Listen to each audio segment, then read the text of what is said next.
role of government, as Milton Friedman strongly advocated for, as we advocate for here on Jimmy at the Crossroads, is fundamentally to protect the rights of the individual, which are fundamental, which are God-given, which are inherent as human beings who can think, who can reason, who can act. That's why you have rights in the first place. That's why you have property rights, which are so critical, so important, and so fundamental. Basic building blocks to a free society. Milton Friedman talked about this in Cut 2.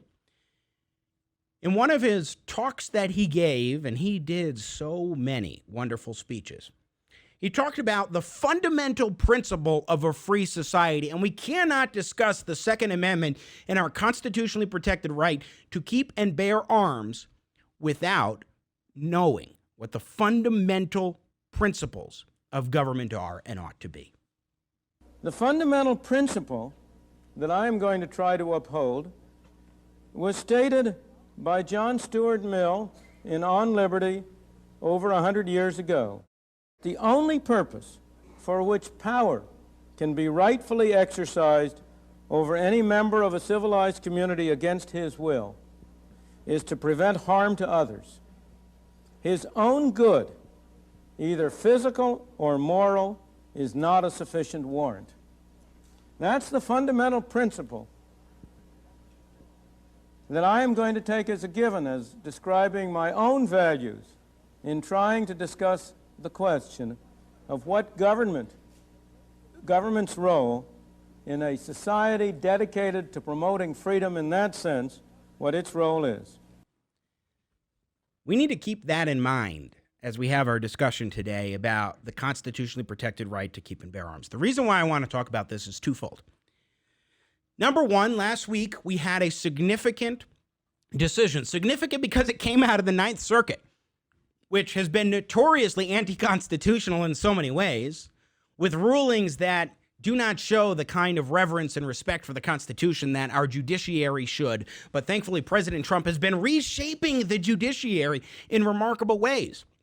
Before he took office, there was an 11-seat Democrat appointee majority in the Ninth Circuit Court of Appeals in California, which is notorious for being sort of out of whack. As Mike Davis put it, he's the former guy behind the scenes who handled the Judiciary Committee stuff in the Senate, particularly the Kavanaugh proceedings on the Republican side. And he's absolutely right, out of whack. Well, now Democrats have a 3-seat appointee majority. That is to say, only 3 more judges on the Ninth Circuit were appointed by Democrats than by Republicans, which is truly remarkable, but it's bringing the Constitution back into view in our judiciary. That's one of the great hallmarks of the Trump presidency.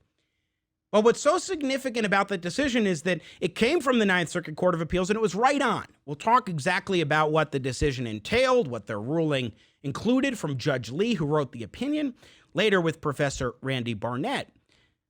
But fundamentally, they struck down a law in California that limits magazines to 10 rounds. As unconstitutional, they struck that down. Now, let's keep in mind the importance of the Second Amendment that we're going to get to today. It's the second item on our agenda, and the one I want to start with, though, in this conversation before we get to Professor Barnett. And that is, right now, we have had across the country riots, destruction of property, looting. You remember we covered in depth the riot that broke out at a pro-police rally on July 19th, right here in Denver, Colorado, in downtown Denver, just blocks from the state capitol.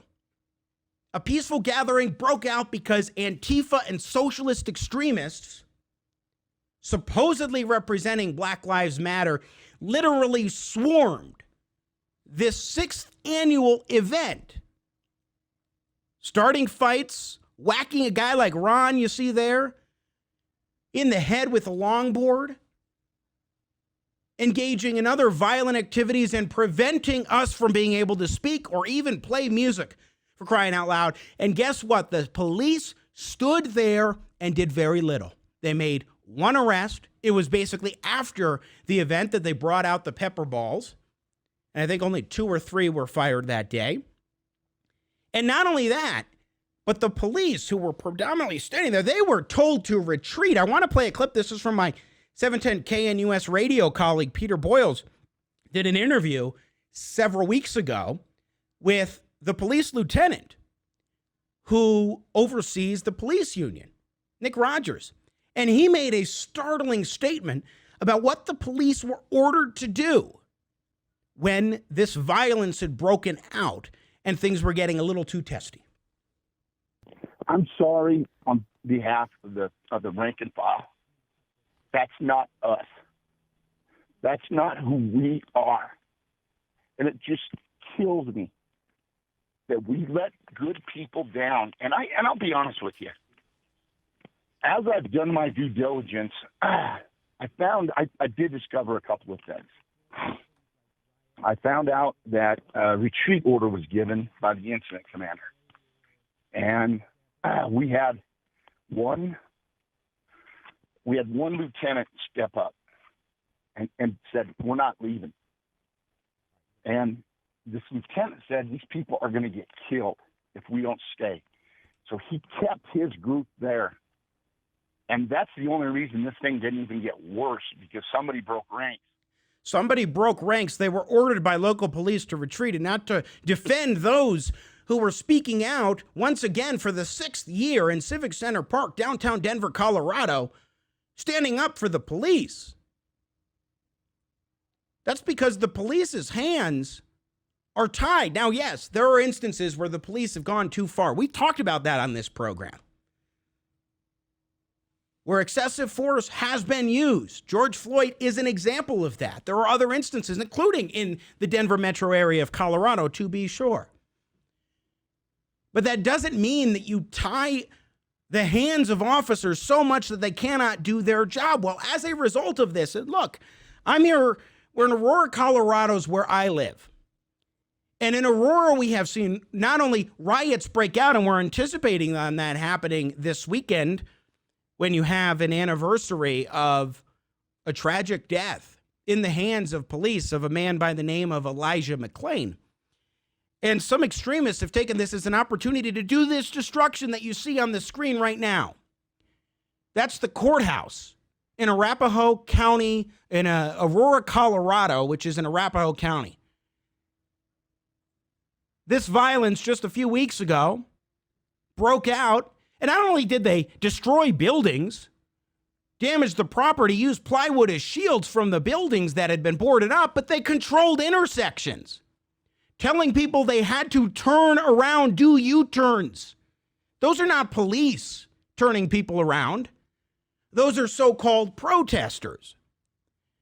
There's one story that was presented in a letter to the Aurora City Council from a man at an intersection at Alameda and 225, a major highway in Denver, where he and a number of other cars were blocked from being able to get onto the highway by these so-called protesters. And the man opened the window, this guy who wrote the letter, opened the window begging these so-called protesters to let him get through, or at least turn around, because his little girl had been waiting to go potty for 20 minutes, really had to go. "Can you please let me go?" And the guy used profanities and said, "You don't care about black people?" That's an example of how extreme things can get. So I bring this up because in these tense situations where your building, your property, your home, your business, your family, your car, when that is under attack, you need to be able to defend yourself. Because if the police have their hands tied to the point where they are not allowed to do their job, then you have to be able to take your self-defense in your own hands. And ladies and gentlemen, that means exercising your constitutionally protected right to keep and bear arms. It doesn't mean to use it unless you feel it's absolutely necessary. It means to be able to protect yourself and be ready. And what it means also is that the government shouldn't arbitrarily limit your magazines to a small number of rounds under the guise that that's going to work in preventing certain gun violence, while not tying your hands as a property owner or as a person trying to protect yourself and your life when you may need more rounds. Who is the government to step in? That's the point of this Ninth Circuit ruling in Duncan v. Becerra and why it's so important to allow people to exercise their right to self-defense enshrined in the Constitution, but it is a natural right because we are and of right ought to be free to think, free to act, and free to choose. And that means you have your own property in yourself and your things. And you have the right to protect it. And you should. And we must defend that right. And that's why I want to talk about the constitutional protections enshrined in the Constitution. With our guest in just a moment, Randy Barnett, professor at Georgetown University Law Center, as we dive into this topic of the Second Amendment and the Duncan v. Becerra ruling. Because, folks, it's essential, it's fundamental to being a free human being. And we must not lose sight of that. In fact, we must recognize it to the fullest extent we can. Because it gets to the core of who we are as human beings and as Americans. And that's why we're focusing on this topic today. I want to play a clip as we wrap up here today on this Free to Choose Friday of Milton Friedman in 1970s, early 1980s, probably in the 70s. And he talked a little bit about the moral value of using force to help instead of voluntary exchange. Whenever we depart from voluntary cooperation and try to do good by using force, the bad moral value of force triumphs over good intentions. And you realize this is highly relevant to what I am saying, because the essential notion of a capitalist society, which I'll come back to, is voluntary cooperation, voluntary exchange. The essential notion of a socialist society is fundamentally force. If the government is the master, if society is to be run from the center, what are you doing? You ultimately have to order people what to do. What is your ultimate sanction? Go back a ways. Take it on a milder level. Whenever you try to do good with somebody else's money, you are committed to using force. How can you do good with somebody else's money unless you first take it away from them? The only way you can take it away from them is by the threat of force. You have a policeman, a tax collector. So I wanted to play that clip because what Milton Friedman underscores, and of course he's our patron economist here on Free to Choose Fridays on Jimmy at the Crossroads, what Milton Friedman underscores is the centrality of voluntary cooperation, voluntary exchange. That's the nature of a free society. Not just economically, although he's talking about that, but also in terms of your everyday life. It is not all about just using force. Now, you do need to use force. In essence, the threat of force is there to get somebody to pay taxes. But let's talk about the violence that we have seen in the streets, the looting, the rampages. Those are from people who literally, we have video of F property. That's what they were shouting as they were decimating, I think it was Aurora, Colorado, my hometown. They were decimating this city down at the courthouse. And they were yelling, F property, F property.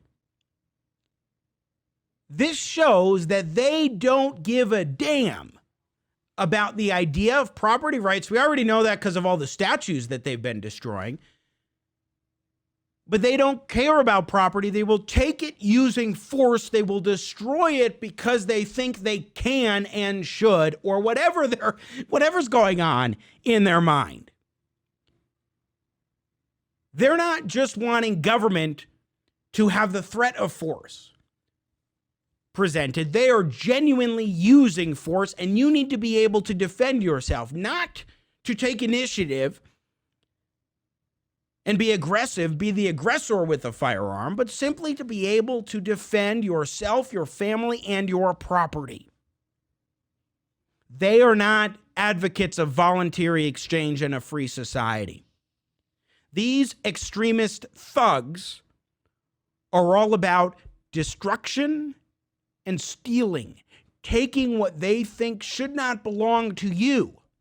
Now, I wonder what they would say if somebody went up to them, grabbed an iPhone out of their hand, and gave them a pad of sticky notes, and on the top it said, F property. And then they just ran off with the cell phone. They might not be too happy about that. And all these people, of course, have state-of-the-art iPhones or Android phones. But they believe that for other people, the rich or whoever is the oppressor, that they can just take anything and not have to worry about it. We've seen the extremists beat on people, beat them up, without any care whatsoever for that person's rights. Because it's not about rights. This isn't a movement advancing rights. On the far left socialist end, the Antifa types, they're not genuine advocates for any sort of cause or for the advancement of human rights. In fact, they are against individual rights and want to trample upon that, and that's why they act the way that they do. This is why the Second Amendment is so critical in our society, especially today. The constitutionally protected right to keep and bear arms for self-defense. For the very reasons that Milton Friedman was talking about, both in this clip and earlier when he talked about the fundamental principles of a free society. We must keep this in mind as we move forward into the rest of 2020, into the election cycle, and on into the future, lest we lose our liberty because we fail to recognize, as Thomas Jefferson once said, that eternal vigilance is the price of liberty. You just watched a clip from Jimmy at the Crossroads. Don't miss more engaging, intelligent talk. Subscribe to the Jimmy at the Crossroads YouTube channel today. You want to catch our live show. And I love your support. I got Jimmy at the Crossroads, making sense out of no sense.